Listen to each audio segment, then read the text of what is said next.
everybody. What's up? I'm Fiorella, and Pasta will be on shortly. This is the TruthWire. And yeah, we're here with Jayme, CheeseSlice on the ones and twos. And we have a lot to talk about today because, well, there's a lot going on. But the one thing we do want to focus on is there's a popular narrative being pushed about Mexico. And a lot of people are falling for it, mainly because of one thing, because the president, Claudia Sheinbaum, happens to be of Jewish descent to a degree. She's non-practicing. She has both apparently Ashkenazi and Sephardic. Many Latinos have Sephardic ancestry. It's pretty common. Now, we're anti-Zionist. I mean, I know Pasta is, and I speak for myself as well. We see what Israel's doing. We know that Zionism is essentially a supremacist ideology that I think could be said it's expanded everywhere. And I'm not going to sit here and talk about the dangers of anti-Semitism amidst what Israel is doing across West Asia, what Israel is doing pretty much in many places in the name of, anti-Semitism. However, if your analysis stops at she's a Jew, therefore, this is like she's a globalist elite, and these protests are legitimate Gen Z protests, then I think your analysis is extremely reductive. It's not an analysis at all. It's just like trying to fit something that's happening into your already made up narrative. And I don't think anybody that stands against this sort of manipulation of the narrative that has been amplified by Elon Musk, by all these people, is trying to protect any global elite. In fact, it is the very people that these people talk about, global elites behind this. And we're going to go through that. We're also going to go through Trump's latest presidential memorandum, and Pasta's going to lead us through that. Pasta, take it away. Just, I think we should throw a little bit of curveball here and kind of just go right into the Mexico stuff, since you've already laid it out. And that's really important because I do have some questions for you. I've been on the streets of protest for the Palestinian protests, and there were some Mexican ladies there that also had the Palestinian flag and the Mexican flag. And this was right around when Sheinbaum just got elected. And they said they were not happy with her, the fact that she has not voiced her opinion enough about what's going on in Palestine. Would you feel it's a fair assessment to say that she necessarily hasn't been supportive of the Zionist regime, but she hasn't been too judgmental or critical of it? What would your thoughts be right away? Because like you say, people are just coming out and saying that she's Jewish, whatnot. And Jayme, let's just go right into Fiorella's section, because I think it's more important than what's the memorandum, what we have. A lot of memorandums like 3 weeks old right now, but this is really, really heating up. And, I keep showing that map from the Club of Rome, or the Church of Rome, or Club of Rome. I think it's the old map, but it does have Mexico, Venezuela and Colombia together in one part, like it's conquered. And we have said that they're going to turn their attention to Latin America and concentrate over there, especially with this back and forth with China, with them cutting off exporting rare earth minerals. But now Donald Trump supposedly went over there and got it back on. This is a very serious area. Well, let's start with Claudia Sheinbaum, because I'm still saying I am seeing this kind of point of view, fam, which is very myopic, very much on the surface, not understanding what's going on. The Mario and the Walls of the world, putting this stuff out there, they're just so off. But how would you rate Claudia Sheinbaum's criticism as a Jewish woman of what's going on in Gaza? I actually disagree with you. I think she actually has been pretty decent, at least in comparison with others. I mean, she came out and said she supports Palestinian rights. She said she even wore the Palestinian. She had the Palestinian keffiyeh. She got criticized for her support of Palestine. She doesn't seem like a Zionist to me. And I think, I have a problem with only Jewish voices giving credibility to the Palestinian movement. I think we should listen to, the people of the region. But I think it's been very few people who have outright said, I support Palestinian rights. I support what they're doing. And she has gone out and she has gone on record and said that. Yeah. However, could she go further? I agree with you there. Like, I think she definitely could, Yeah. but so could a lot of people. I mean, she wasn't as passionate as Lula or Petro or Maduro, but she definitely said some things. And I want to see, uh, I want to find the link. And she also kind of backed Venezuela's sovereignty, which is quite important. And I think our friend Terry would agree. Our friend Terry, who has lived in Mexico and has, seen all that. Now, I saw Friendly Brilliant say that she's not as strong as AMLO. She's not. I mean, she's definitely not as experienced. She's definitely not at that level of AMLO. It's kind of, I didn't expect her to be at the same time. She has, like many diplomats, had pictures taken with problematic figures. And this is the same thing that we saw, Pasta. Remember, we saw the same thing with Petro. We saw the same thing with Lula. And with these figures, her, Petro, Lula, I talk about them because they're more similar than they are dissimilar. They're like progressive, like left leaning in Latin America. But progressive in Latin America means something different than progressive in the United States. And we've talked about this before. Progressive in Latin America is we want to nationalize lithium. We want to have conversations with, we're opening up the conversations with Venezuela. We're not just automatically going to denounce them all the time. They might here and there, but it's not, things have shifted. They're not going to be anti-Cuba. I haven't seen that sentiment from her. She's actually been quite good on that note. She's done a lot of things in terms of trying to get the economy working for a lot of the working class people. And I think, it's kind of hard to talk about this in terms of, uh, like specifics of what that constitutes, because a lot of it is coming from a leftist perspective of, increasing programs, social programs, making sure the money stays within Mexico, going after the multinational corporations. She went after several key businessmen that we're going to discuss, which is why they're upset, because she wanted them to pay higher taxes. And so this is what it has to do with a lot of it. She's also, remember, if you recall, when Donald Trump was trying to bully her, she also didn't let him bully her with when he was threatening to send these troops to Mexico to fight the cartels. And so I think that's a huge, I would say that's a huge part of the positives for her. She's not Daniel Ortega, she's not Nicolas Maduro, but she was never going to be that. And I think regardless of all of that, right, regardless of how people feel about Sheinbaum, is the point I want to make.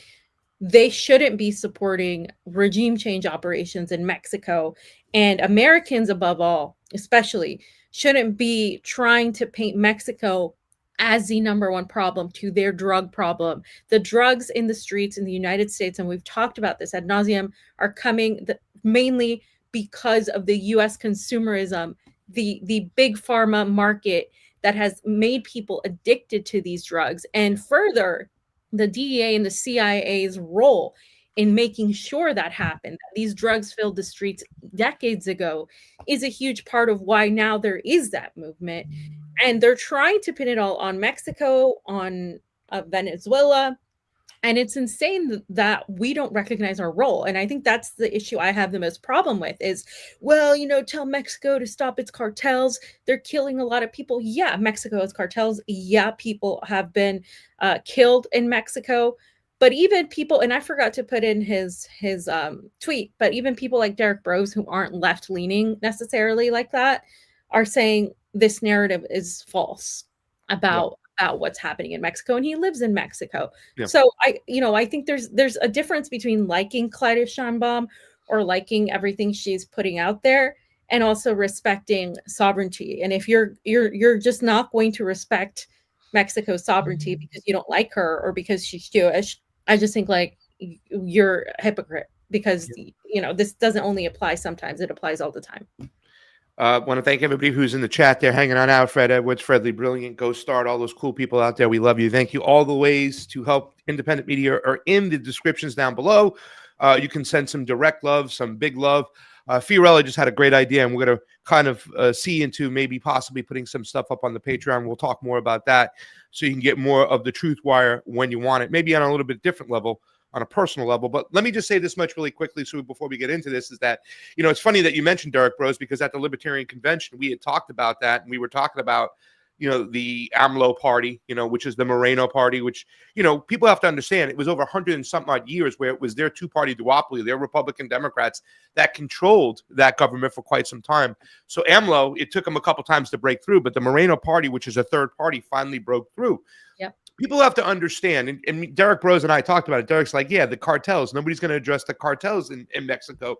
That's a problem. I said, yeah, but, you know, these governments, our government and their government, their intelligence apparatuses have been connected for quite some time. So, you know, when I learned about Lula, when we talked about Lula, we talk about Petro. Like, Petro has this classical picture of him and the Clintons out there. Yay, you know, the Clinton Foundation, and smiling. And, you know, sometimes we look at that, and Lula, his relationship, you know, with some of the other people when, what's her name showed up, the one who was married to Kagan, Victoria Nuland, when she showed up and they were there together, and then pictures of Lula and Kerry. Yeah, they have to play ball on a global stage. You know, they have to, you know, intertwine with these people. That doesn't mean they believe with them or they're connected or they're working for the deep state, but Claudia Sheinbaum has to do the same thing too. The intelligence apparatus of Mexico and the United States have been tied together for quite some time. And I told Derek, I said, yeah. And what about the cartel's relationship with the CIA? That's pretty strong.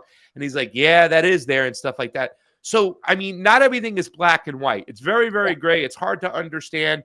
But I do think that Claudia Sheinbaum has been more on the positive than the negative. Obviously, the negative stuff when it comes to Mexico, I think, is all the technocrats coming on in and them integrating into that system. And I think that really is just a blind spot. The way I thought that Lula had a blind spot when it came to vaccines, when it came to big pharma, I see that Claudia Sheinbaum has that same blind spot and going along with the QR code apparatus, the track and trace systems. For those out there who don't know, you know, kind of getting these data, these these internet, you know, data passports, these global passports that are, you know, integrated online. She's buying into that. Colombia's bought into that. So there are blind spots going on. But I think this is very important, because what the United States wants to do is they want permission to go in from their own government, the Congress, to give them permission to go into Mexico whenever they want, military ops, and do however they want. It's part of the destabilization of the regime change programs they have when it comes to Mexico. We have to remember Mexico, Claudia Sheinbaum, is very much carried on with AMLO's position of what you had talked about. And it's an economic left, right? When we talk about leftism in Latin America, we're talking about economics, the nationalization of that lithium. America doesn't want that. The West doesn't want that. Elon Musk doesn't want that. They want the lithium for themselves. AMLO nationalized the lithium and also joined in a partnership with a couple other countries. They don't like that. Claudia Sheinbaum is continuing to move on that path. And that's what this is all about too as well. You know, rare earth minerals, who has a right to them? How dare, fam, Mexico put their rare earth minerals under our land, even though it's their country? Who cares? We want that. That's what this is about. So they're trying to, what's the word, foment kind of like a crisis right now and take advantage of it. So we have to pay close attention to it. And people like Mario on the Wall, who have these big platforms, once again, these people, fam, are chosen. They didn't gain their following organically. They were there to manage the narrative moving forward. And that's why you have a bunch of cheerleaders out there. And we're in a fucked up situation because we still are flying blind. We don't know how they're lifting people up and demonetizing and censoring some voices. Until we get that transparency, all we're going to have is narrative management. So let's get into this whole Mexico story, because I think it's great. And I want to learn a little bit more of what you got. So let's go into it.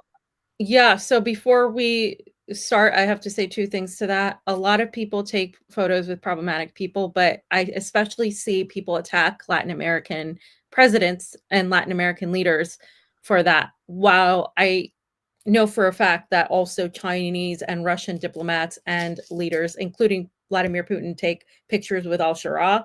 They take pictures. He has pictures with Netanyahu. They have relationships as well. So I feel like there is kind of a double standard when it comes to countries in Latin America and leaders in Latin America, where they're automatically discounted as globalist puppets. But why is no one talking about, Putin's relationship with Netanyahu? Why is nobody talking about his relationship with the new Syrian jihadist Jolani al-Shara and that relationship? I feel like if you're going to criticize all of these people, then do so equally, or at least mention it at the very least. But there does seem to be I think more of a negative vibe. And clearly they're trying to build this narrative, guys, about cartels. I mean, they're going after Venezuela. They're going after um, uh, Colombia. They're going after Mexico. And now they're going to go after Honduras. And I'll mention that a bit later, because it's very important for Pasta and I to talk about this particular situation in Honduras. Now, Claudia Sheinbaum, and I'm going to just mention a couple things. She didn't go like, AMLO wanted to fully nationalize lithium. So it was like impossible for him to do that. Even in spite of him trying to do that, there was a lot of opposition from the multinational corporations, the elite class, which exists throughout Latin America. It exists in countries that have been captured by the West, including Peru, including Ecuador and Colombia prior. And it's known for a fact that during AMLO's presidency, the minimum wage tripled in size. So he was helping a lot of the working class people, and Claudia Sheinbaum wants to increase it. And just so you all know, like in Mexico, the standard of living, well, the cost of living is actually much lower than in the United States. So the minimum wage there that she wants is $15 per day, which is like not a lot. But imagine that bothers the multinational elite. A lot of them are not from Mexico. A lot of these elite are foreigners who want to basically capture the wealth of Mexico.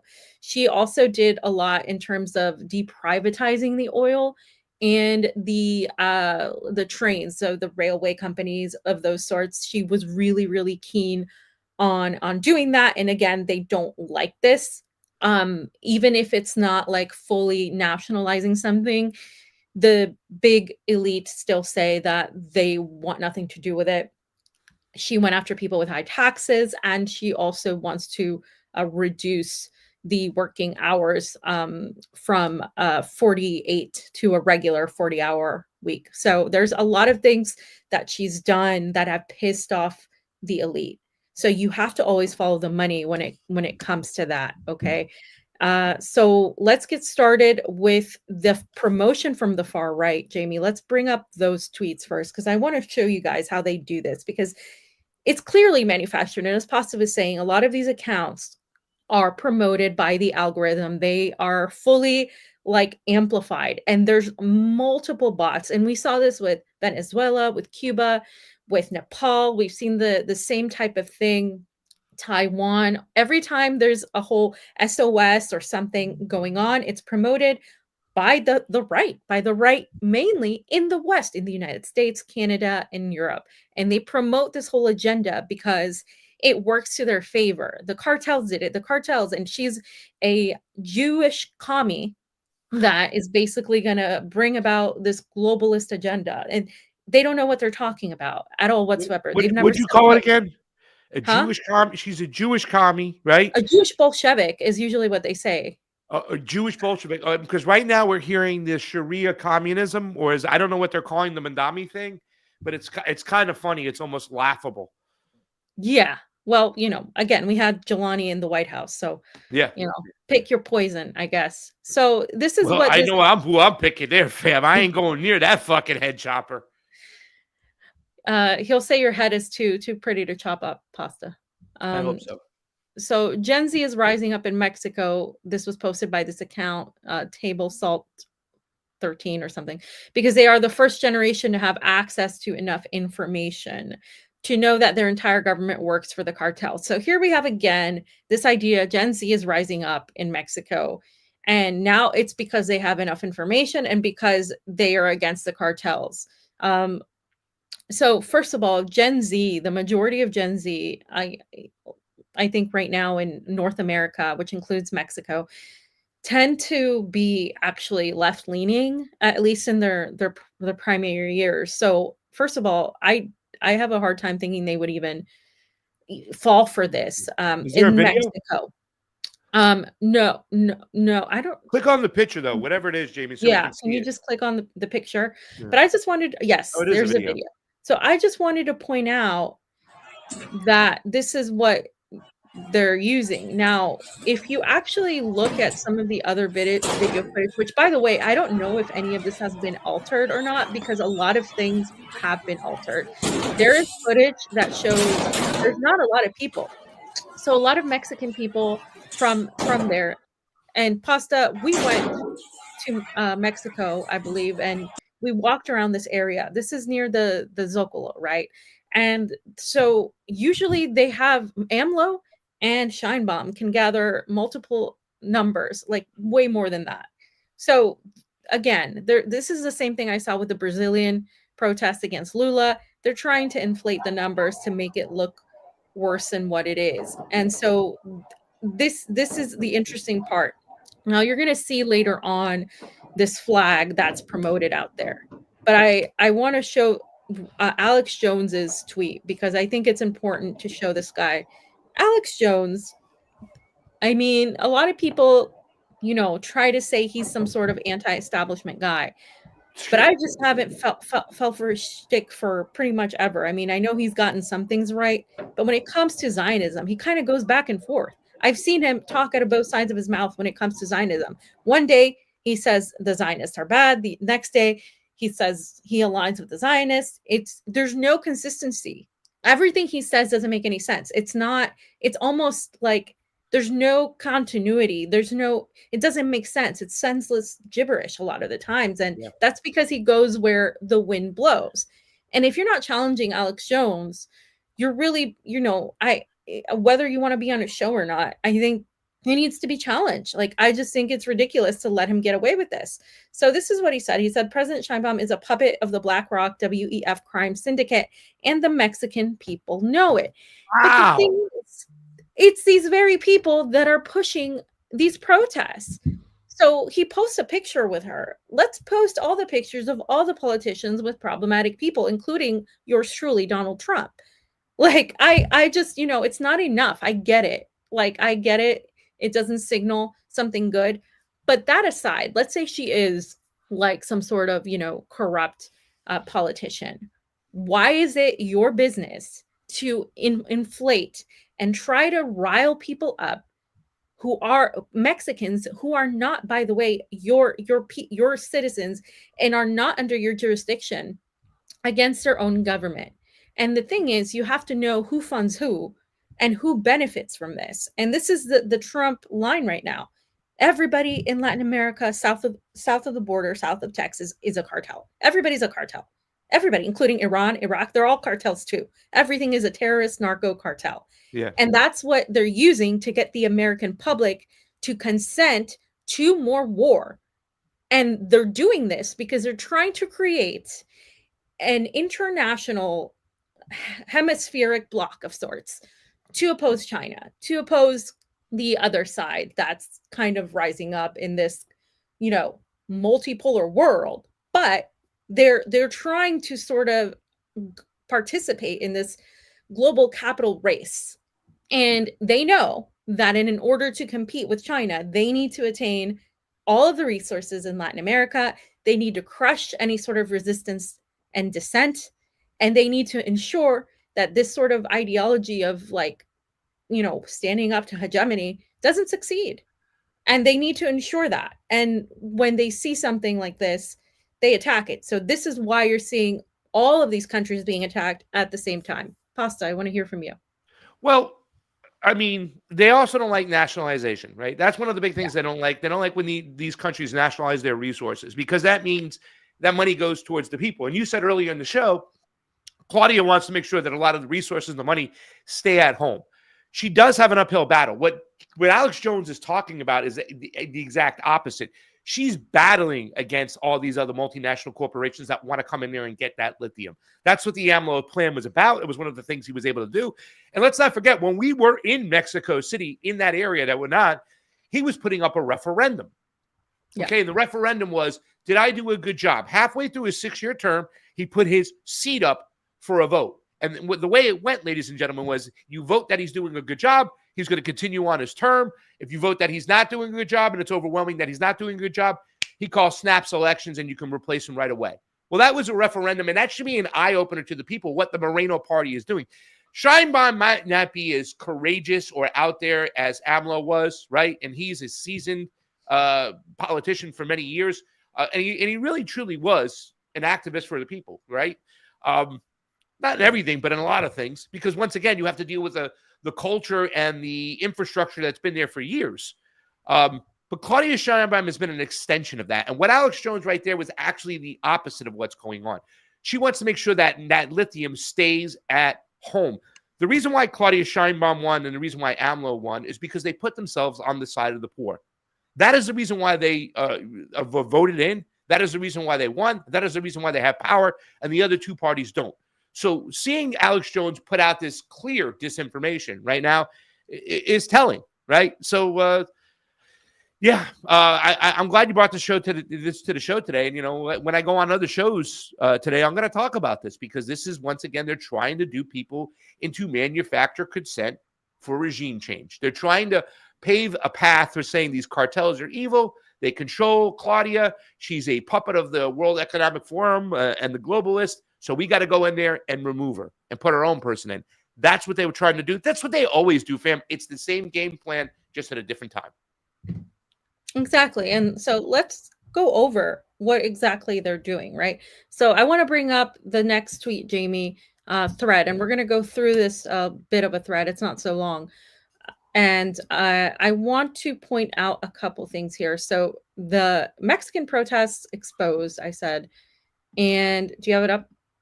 Yep, there we go. Okay, so let's go through that. So if you scroll down to the pictures, you can see on the left side is the one-piece flag from Nepal. This is that flag that's supposed to be an anarchist flag that's supposed to represent freedom of sorts.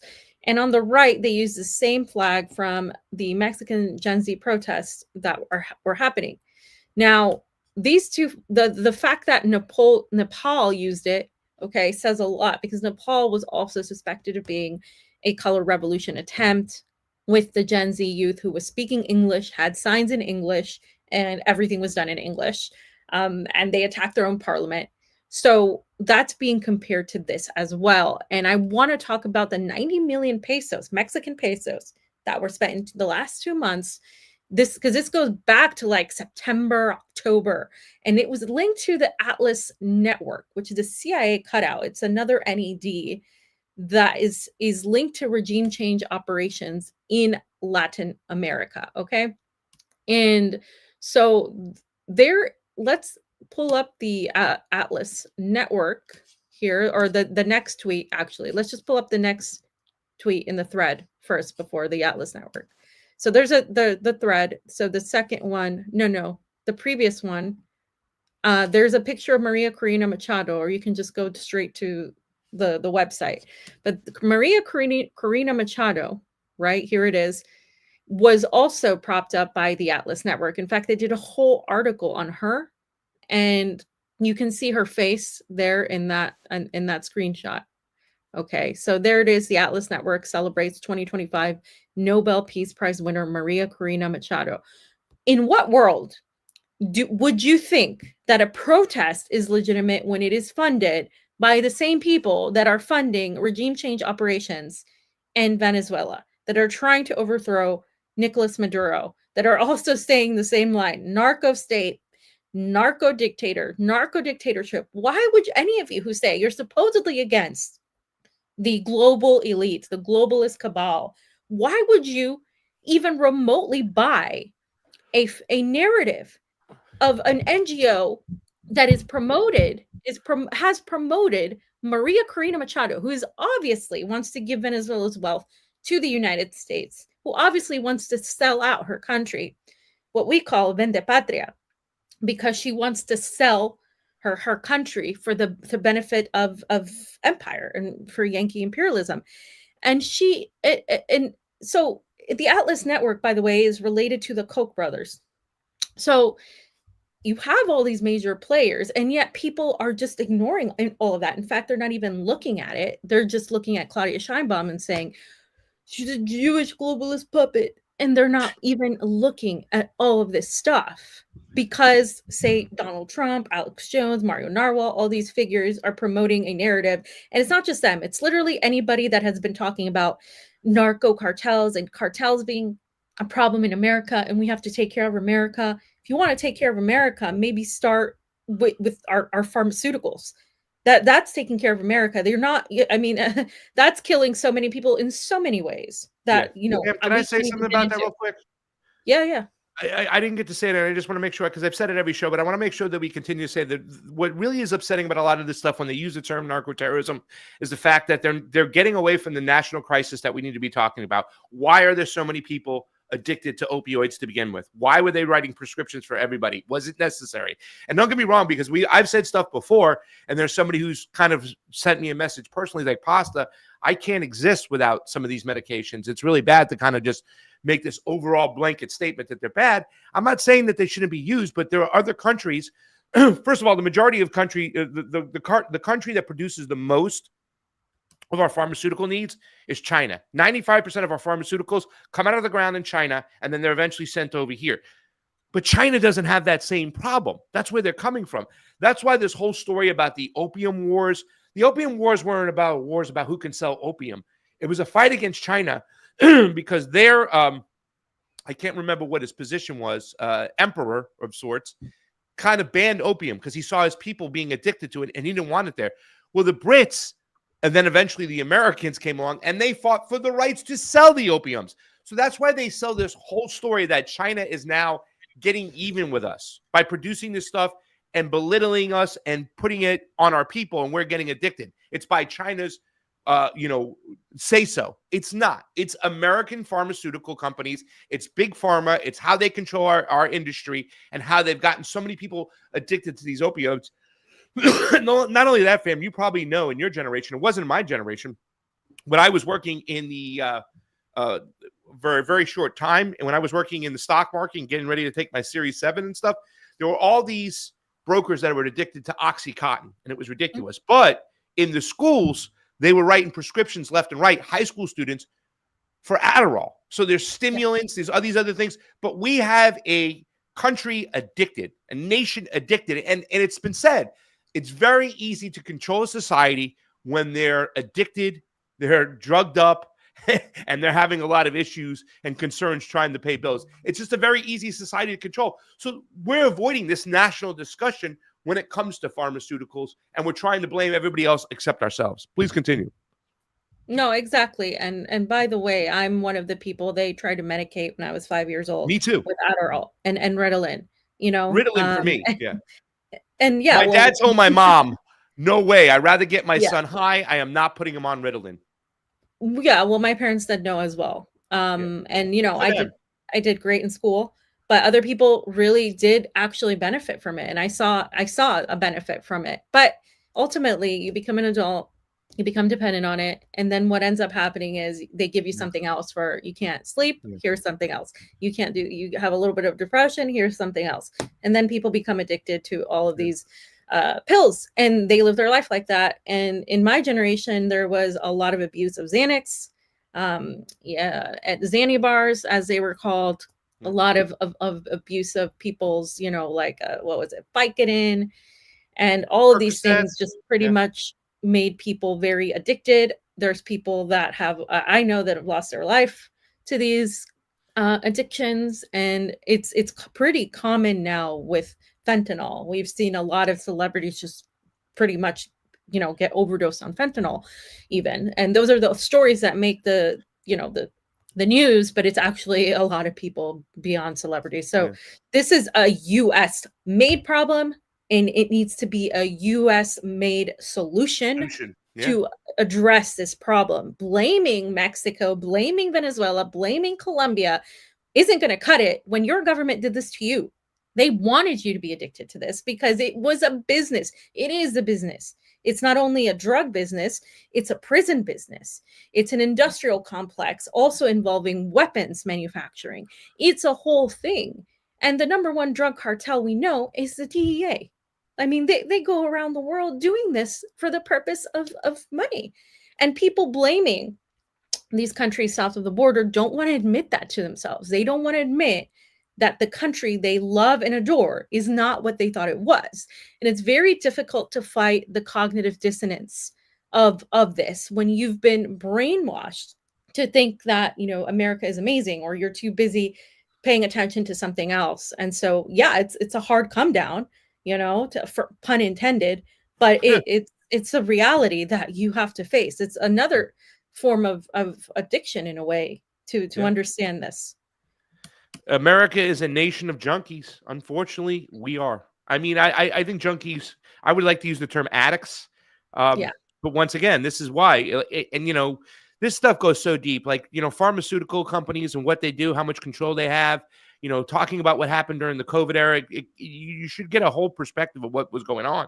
I didn't trust these companies because of their behavior when it came to these opioids and all these other things, the way they just wrote them out. Big pharma, the drug companies, have too much to say on our healthcare, which is actually a sick care. But yeah, fam, this is it. To me, it's just also mind blowing that the party of individual responsibility wants to take no responsibility for their government's foreign policy and no responsibility for their countries being addicted. They want to blame somebody else all the time.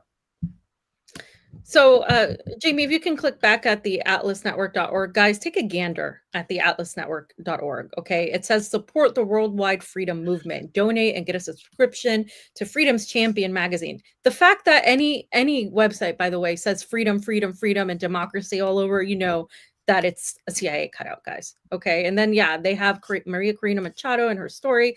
They coach you, they connect you, they celebrate. I mean, this is, I almost want to join and go undercover and see what I can find out. Maybe I shouldn't have said this if I wanted to do that, but maybe somebody else can do that for me. Because Friendly Brilliant, get on it. Somebody get on it. That's not as obvious as I am, because clearly they would take 2 seconds of looking at my Twitter and they would know exactly who I am. Yeah, it's stomp you out really quickly. So let's go on to the next tweet. This is, I mean, take a look at that, guys. It's really nauseating stuff. And there's a lot more that we would be here all day looking into this stuff, but let's go to the next tweet, Jayme, if we can do that. So there's more of this here, right? So I said, be careful of the internet tricking you into buying failed color revolution attempts backed by Western foreign capital. So let's go to Samuel's tweet, because he talks a little bit about some of this as well. He said there's a vast network of NGOs in the service of U.S. imperialism, previously linked to USAID and NED. So these are NGOs, right? And we're talking about the same players, same time, that have been documented regime change operations.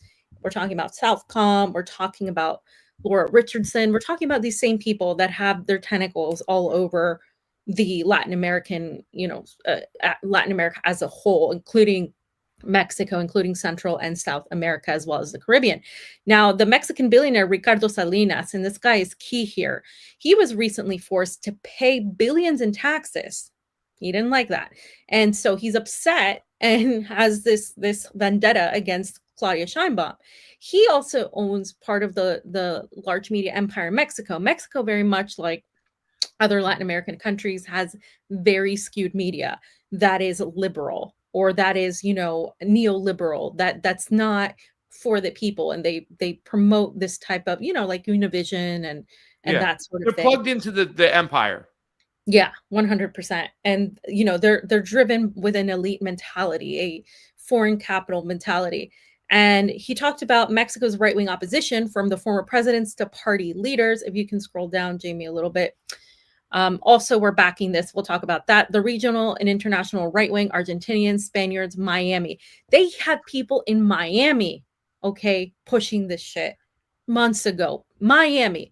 Guys, Miami, there's literally nothing but the majority of what I call, and my pasta doesn't like to say it, gusanos, meaning people that basically you promote regime change type of Yeah. operations in Latin It's America. what Castro called the people who decided to side with the empire instead of fighting for their own national But sovereignty over Fiorella there. has expanded it to include all Yeah. basically people like that Because because there's a network of people throughout yeah, these countries, just like there's a network of economic leftists that run these countries that have come together for security reasons, for trade reasons, for prosperity reasons, for national sovereignty reasons. You have the opposite. You have a group of people, and a lot of them live in Florida. You know, in Weston, they're called the Weston Whalers. They're all the anti-Chavista Venezuela. You can 9 times out of 10. I haven't even found one. If you meet somebody from Venezuela, you'll say, "Oh, are you a Chavista?" They'll be like, "No, they're all anti-Chavista Venezuelans, and they've combined with the Marco Rubios of the world to be anti-Cuba, anti-Nicaraguan, yep. anti-Honduras. They're all together. They have a network of that, just where there's a network of leftists working together for prosperity." And who promotes that network? Marco Rubio. Marco Yeah. Rubio has his hands deep in all of these networks. That's like that's his thing. That's his bread and Yeah, butter. that That's what is he his bread and lives for, butter. man. Yeah. That guy, he loved himself some regime change operations in Latin America. I mean, all of this stuff is actually he's the one leading a lot of this. So, that's 100% the reality. It is Marco Rubio leading this. So the last thing, I added a tweet from RT, if we can pull that one up. It's an actual news tweet from RT. And this is actually a video of Claudia Scheinbaum pretty much denouncing what's happening and pretty much saying this is completely foreign actors. She said she blames foreign actors for chaos at the Gen Z protests. Claudia Scheinbaum called the clashes politically manipulated, funded from abroad, and driven by bots. Many participants had no real connection to the movement. So they're asking, so who's really behind it? So let's listen to what she said in this video, if we can play it. But yeah, like, I mean, she actually had addressed this in a panel. So let's hear it. Joining us next today, a demonstration in Mexico City where they say that young people marched, but in reality, there were very few young people, and that in a violent way, they removed some fences and broke windows. We say no to violence. If one does not agree, one must manifest it in a peaceful way. Violence should never be used to change, always in a peaceful way. So she denounced it, and later on in her statement, she actually does talk more about the fact that this has nothing to do with Mexicans themselves. These are foreign actors. She did a whole panel on it. She talked about that, and again, she's going out there and she's facing like a lot of, I guess, insults. But the thing is, it's like it's kind of hard, pasta, because there's a lot of people that are saying, we support Palestine, we're anti-Zionist, and they're saying that because she's Jewish, she's a Zionist, and if you're standing against this, and you're a Zionist too. I mean, it's just the most reductive BS. Yeah. So and it's like, because that's just driven by the hatred, right, for these people, which it's kind of makes our job harder because there's no nuance in any of this. So we have to talk about the differences between genuine analysis and genuine facts, and then people just picking a cause because they hate X actor or X person, and they just want to lump it all together and say, oh, all these people are the same and all this is the same. Well, it's not. I mean, that's not how life works. It's great. To me, I'm also thinking about, and I've been having a lot of discussions before this comes on, like, all right, so this talk about USAID, this was the whole Doge thing with USAID was such a red herring of sorts, right? They wanted you to believe that they were using all this money and all this waste on all these other things, gender studies in Zimbabwe, schools for women's rights in Afghanistan, and all these other things that they, just look like, all the anti-woke crowd went crazy, like, oh, look what we're doing, whatnot.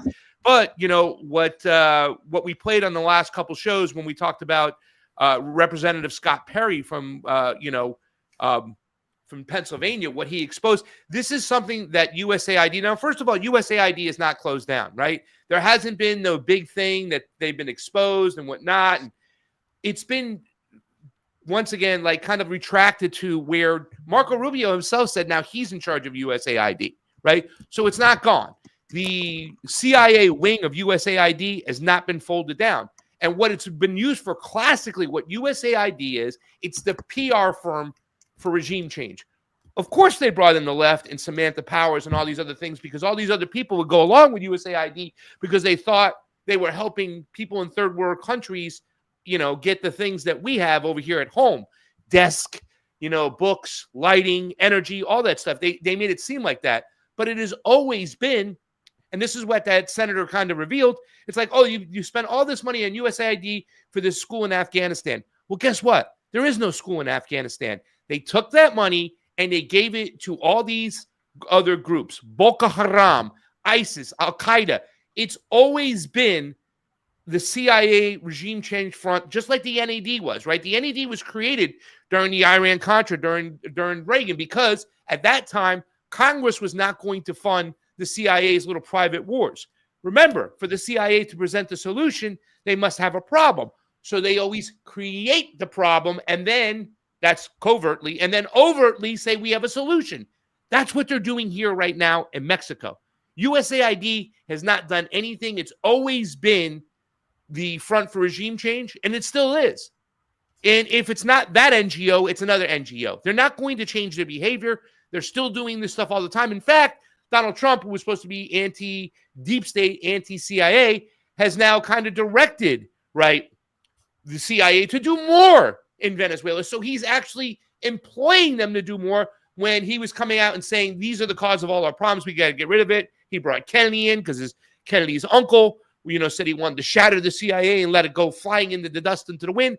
No, this is the point that's really upsetting to me, is because they don't understand that everything evil stems from empire, and we need to cut their throats. The CIA is continuing to do what they're doing, and the government's just going along with it, even more so with Donald Trump, not less. Yeah, and well, that's Trump's role. You know, especially so Latin America, the Middle East, and we're seeing that right now play out. And one of the things Donald Trump has done to kind of build this narrative is side himself with Nayib Bukele. Bukele, by the way, which guy I didn't ever really endorse, and Pasta did to a degree, because he did seem like somebody that was coming in with a libertarian outsider perspective. I endorsed his ways of dealing with the COVID. No shutdowns and issuing ivermectin. I like that. And the Bitcoin thing. I thought the Bitcoin thing was a really cool thing. So he was telling the IMF to go scratch, but I hear you. Go ahead, fam. There's a lot of negative things too as well.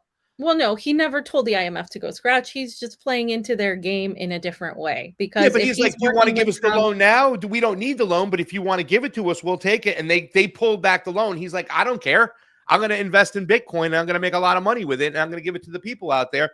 And it was a great way of sending money back to El Salvador without paying all these fees to Western Union, right? They have a country which is mostly remittance. Those remittances went away. So it didn't go into Western Union's pocket. It went to that family in El Salvador. And at the end of the day, you know, I got to like those results. And he also threatened a lot of the oligarchs in his own country to not raise prices on stuff because he'll do something. So there's a lot of negative and bad, but there's definitely, you know what I'm saying, there are some positives. He literally cut all the social programs. So I don't know. Do you know that for sure that the money went to those people in El Salvador, that those people's lives are better? Do we know that Bitcoin actually helped those people? Or do we just think that because a few, you know, crypto people went to El Salvador and they made some money off of it and they said it was great because there are gringos coming in with money, that it was working really well? I mean, we know that they could spend money for fact without paying the fees to Western Union if they got. But once again, like Camilla's reported that a lot of people just they thought it was too complicated. They didn't get involved. They're still sending money to Western Union because it's too complicated to deal with the Bitcoin situation. So even though it is a fact that they'll spend less money on fees to Western Union, is it being used properly? Are they taking advantage of it? I can't answer to that. So You know what I'm saying? I don't know. I mean, Yeah. don't I get mean, me I wrong. just, Me and Wyatt were talking about when he had told some of the people, the bourgeoisie in his own country, and threatened them to not raise prices on the people. A lot of people took that. You know, and once again, I don't know if when you talk about it being one of the murder capitals of the world, and then all of a sudden that kind of those statistically that just fell off a cliff. And I've met people from El Salvador who've gone back and said it's awesome now that they can do that. Is it worth what he's been doing when he's just unjustly throwing people in a maximum security state prison? Meanwhile, his country has contracts with the IDF to train their soldiers too, and has weapons contracts with them. So there's a lot of negative there as well as the positive. I mean, I think I would say we have a disagreement there, because I just, this is what Bukele. So here, let's just go with the tweet, because I think we could be Good. talking about this for a while. So I said Bukele is framed as a truth-seeking freedom fighter for a capitalist-driven idea of conservative libertarianism. But actually, guys, he's truly more in line with central technocratic fascism. And that's what he's building in these prisons. And that's what he's building. Okay, we discussed malls yesterday, and SL Canthan revised his statement about Mexico. He had a really bad statement about Mexico. So, okay, props him sort of admitting he was wrong. Now, beyond prisons, I say there's this Western backed foreign policy, right? But there's also the dissolution, excuse me, of sovereign rights. So this is why I said this, because this account, 7Cs, said Bukele is pro-Israel, check. Pro-police state, check. Click on it, Jayme. Pro-technocracy, check. Pro-digital currency, check. Pro-digital ID. Works with Eric Prince, by the way, also works with Palantir, works with Oracle, NVIDIA, Microsoft, Google. I mean, these are like, if you want to talk about technocratic fascism, these are the go-to areas. How can you stand by anybody that is tied to these, the same way that JD Vance is tied to Palantir and all of these? He launched a nationwide app to diagnose health issues digitally. Aren't we against this digital ID technocratic fascism in the US? Anyone backing him wants you trapped in the system, or is too ignorant, in my opinion, to realize that it's the same shit, just rebranded. He's really good at branding himself and branding himself to attain this sort of likability, this popularity that he has attained. And a lot of people, unfortunately, in Latin America responded to that sort of politician look, like that polished politician. I'm going to do something different, the same way that they responded to Trump. Like, and this is something different. It's not establishment, but it's a Trojan horse, in my opinion. So everyone claiming he's some pro-freedom renegade and not the dictator of a malicious state is a propagandist, and I tend to agree with this. Paulie We St. can George get him on the show. He's Anthony 7C's cool guy. I met him in Tennessee this year. I even got one of his cups. I bought one of his cups, so we bonded. And this guy's got a lot of good stuff. He I don't know, some of the stuff he says I don't necessarily agree with, but 90% of the stuff that 7C's puts out, he really connects the dots, and he connects it everywhere. He's not leaning towards any ideology. Everybody's fair game when it comes to 7C's. Now, my personal opinion about it is, just like I agree that, national sovereignty is a thing, even if it's coming from the left-wing people, national sovereignty is a thing if it's coming from right-wing people. And I understand that a lot of his citizens aren't going to see the things that this guy mentioned over here. But it's up to those people to make a decision on what they want, who they want as their president. And let's not forget, he didn't even have to go to a runoff, fam. That's how much he won. His people, they love him, you know what I'm saying? And they're supporting him. I didn't go to their elections, so I don't know about their election system or how valid it is. Well, he didn't even have to go to a runoff. That's how much he won, you know what I'm saying? Yeah, but we don't know their election system. His approval rating is up there, Yeah, but we don't know his election for wrong reasons, maybe, or not because they're blind to what 7C's is pointing out. I still believe in national sovereignty, and they have a right to pick their leader, even if they are wrong. They do. Well, 100%. I agree with you there. I mean, they have the right to pick however terrible of a leader he is, and when they choose to do that. I just can't stand by their election because I don't know anything about it or how it went, if it was valid or not. And El Salvador has been long captured by the US, and it was involved in this whole thing with Nicaragua, and unfortunately a lot of that mentality has crept into El Salvador. So this is it worth it, to have a bunch of people now in a basically technocratic fascistic prison, and they're building upon that. That's where people are. This is like, don't get me wrong, this is going to be an example that is going to be followed. That in Gaza, if they get to do it, will be examples that they will follow to build technocratic fascism in the United States, all over the UK and Europe to begin with. But the agenda is to build it pretty much everywhere. And what we're seeing with El Salvador really resembles that. And the reason I brought it up, it's because Bukele is one of Trump's favorite people. Bukele is the guy that they go to show He spoke that at CPAC. we do need to promote an idea of focusing on narco states and calling everybody a narco terrorist state. So if you don't build these maximum state security prisons that are going to become digital all around, then you're a narco terrorist state. If you don't sell out to the United States in one way or another, if you're not already captured, you're going to be called a narco terrorist state. So again, if he's being promoted by the likes of all these people and has these connections, there's a reason why he's not being attacked. I mean, he's playing ball to that degree. Now, the next thing is Honduras and Pasta. I don't know if you've seen this. I hope I read it earlier, but I hope it's not paywalled. It is. But basically, they're trying to tie Venezuela to Honduras. They're saying that Venezuela is going to coach the Libre Party, right? The leftist party, and how to steal the November 30th presidential election. So by saying this, they're doing two things, right? And this is the Wall Street Journal. They're number one, they're already saying that Venezuela is going to interfere in elections like they do every year, it feels like, in somebody's election. Who wrote this? Two, they're saying that Honduras's elections are already going to be invalid. So they're building up the fact that Honduras's elections are going to be invalidated in one way or another. So no matter what, their elections are already, being thrown out as being suspect and not to be taken seriously by pro-democracy groups. So why now is this even a bigger deal than that? Well, if you tie Honduras to Venezuela, you're basically tying Honduras to the narco-terrorist state that Venezuela has been labeled, and the narco-terrorist dictator Nicolas Maduro. That's what they say.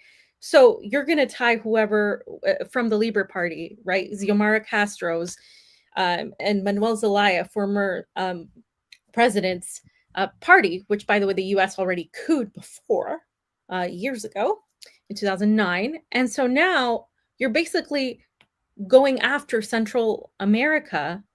And who's next year is Nicaragua. So they already tie Ortega to Maduro because they have a very similar political opinion. They have a relationship, and Ortega is getting up there in age. And, they're going to take these opportunities. So what does Venezuela represent, guys? We've talked about the minerals, the lithium, the gold, the oil, the natural resources needed for this technocratic, state that's coming in, this surveillance state that they're trying to build surveillance internationally. Well, Venezuela also represents a resistance axis in Latin America, a powerful one that has oil, that has, trained military forces, that has the support of Iran, that has, to a degree, a relationship with Russia, with China. And they don't like this whatsoever. So they're trying to cut off this idea of a resistance axis in Latin America. So they know that Honduras has become closer to Venezuela than they were before. And they don't like this either. So you need to watch this, because these elections coming up are very important for Honduras. Because if they capture Honduras, Nicaragua will be left all alone. Nicaragua will be extremely vulnerable. It's just a very pivotal election. And, once again, there are assets, CIA assets within all these countries, right? There are CIA assets still within Venezuela. And Venezuela is interesting. I haven't had a chance to go. You've been able to go, but the bourgeoisie still exists over there. They still operate. They still govern in certain areas. It's not like Cuba where they were all thrown out. So there's always this fear that they can kind of like affect these things from within. Not only do they have all the power of the media, the global media behind them, but they have friends and places over there. So, I mean, that's why these elections have to be monitored.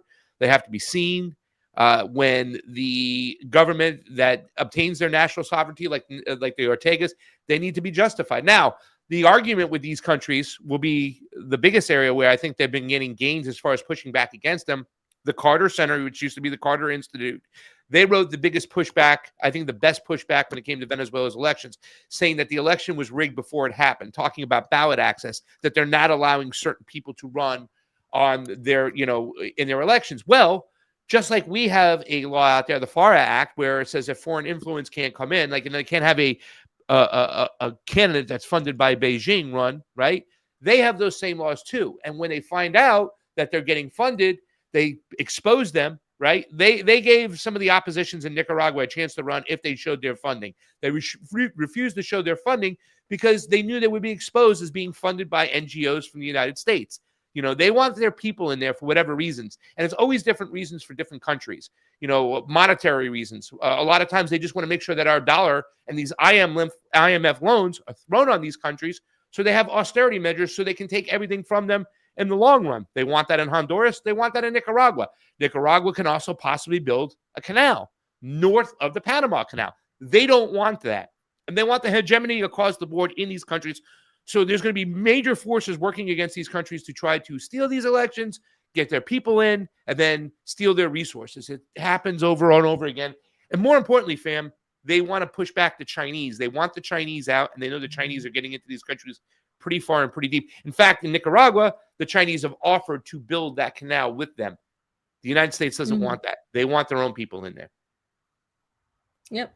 And they want to continue controlling the Panama Canal. And we've met people from Panama that, don't like this. Panama used to be a very heavily, left-leaning nation, and they've just been captured entirely by the United States. And it's sad to see. And again, this is an important election, not just for Honduras, but for the region. Because if Nicaragua is left more vulnerable, not that they weren't before, they were already vulnerable when, Honduras was under Juan Orlando Hernandez. They were already vulnerable and they still managed, but it doesn't help whatsoever, especially with everything that's happening. So watch that space because it's important. And it's so funny because, I'm so sorry. I just want to talk about my part. What's that? Well, I have to, unfortunately, I got to take care of something with my mother, so I can't do the next section. We'll just kick it to Wednesday. But let me just... Sorry.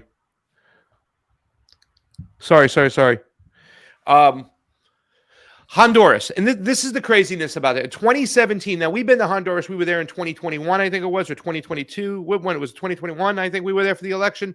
In 2017, their election was so bad that the OAS even said, this election's so bad, we should redo it over again. But the Trump administration stood by it. And he actually put a narco dictator inside in power. The Trump administration did. They backed Juan Orlando Hernandez for that election, despite so many people saying this was a fraudulent election. He's now serving time in a Miami prison for narco trafficking. And that's who Donald Trump supported. So when they use this narco terrorism thing, it's just false. So, fam, that's it. I gotta run. I got an issue with my mother, so I can't do the next section. We'll just kick it to Wednesday, but it's a great show, and I think all the links are down below, and we'll see you back on Wednesday. Will you be able to do Wednesday, or will you be traveling? I will be traveling, so I will be going to the U.S. for Thanksgiving. So if you can get Matt or somebody to come with you, that would be great. I'll probably get Matt to come do the show with me on Wednesday, but I'll do my section on Wednesday because we just do not have enough time to diving into it today. It is about that whole it's called NSPM 7, which is a national security presidential memorandum. And it pretty much is just the opposite side. It's the antithesis to what Biden did after January 6th, where he was labeling citizens as domestic terrorists. And we were saying then, there was no leftists at that time talking about that. They were okay for it because they were okay with state power pushing back for their ideology. He's pushing back against racism. He's pushing back against misogynism. He's pushing it back on our side for our team. It's okay. No leftists were okay. In fact, they kind of used language that justified him writing these things and label people as domestic terrorists. Even in that one, fam, we did a show. They were going after vegans, anybody they didn't like. Well, now with this over here, and this is even worse because it's a memorandum, and he's directing the FBI, the CIA to disrupt. Even the IRS he's directing, which means they're going to look into money ties. So this is a form of pre-crime, and they're going after anybody who they deem to be anti-Christian, anti-capitalist. I mean, this is crazy. We'll go into depth on Wednesday, but this is something. And where are the conservatives on this? Right? That's the countering domestic terrorism and organized political violence. Fam, we did a whole show on this, and we were saying, guys, this is bad. There weren't many leftists out there who were saying this. This is bad, right? And a lot of the language the Ken Klippensteins, the Hassan Pikers used and stuff like that, they didn't necessarily say that it was okay or rubber stamped it, but they were just kind of manufacturing consent, going, these are political violence people out there. These are domestic terrorists of sorts. And now here we are today. They're doing at the opposite. And now we see some of the leftists come forth saying this stuff. But where are the Candace Owens on this? Where are the Nick Fuenteses? Where are the Hassan Pike? Not the Hassan Pike. The Tucker Carlsons on this. Nobody is talking about this, fam. And this is opening up the door once again to pre-crime stuff. They're asking you to disrupt stuff before it happens. And he's directing all these agencies to do so. And it's unconstitutional. It's unconstitutional. You have every right to be anti-capitalist, anti-Christian. Fam, I would look at these reasons because you're on this list, I guess, now. If you're an anti-capitalist and anti-Christian, maybe if I say I'm agnostic, right, but I don't necessarily consider myself a Catholic or a Christian, does that make me anti-Christian? Why are we leaving so much in the hands of the government to decide what is wrong and what is right? They have no right to get involved in this. And this is the political football we were talking about, that eventually when the other side gets in power, they're going to use it to censor their enemies. And that's what's happening. So now they censor this side. Now they're censoring that side. That means everybody's getting censored and everybody is under the gun. Very important. We'll talk about it on Wednesday. All right, all sounds good. We'll see you next time. See you Wednesday and Friday on the TruthWire. That's it. I'm going on Kyle Anzalone show tonight. I got my show on Wednesday on Drive Time. And, of course, I'll be doing some work with Matt Weingo and the Homeless Left. We'll probably have him on Wednesday. Safe travels, fam. We love you, CheeseSlice on the ones and twos. That's it. Truth out. We'll see you on Wednesday. Bye.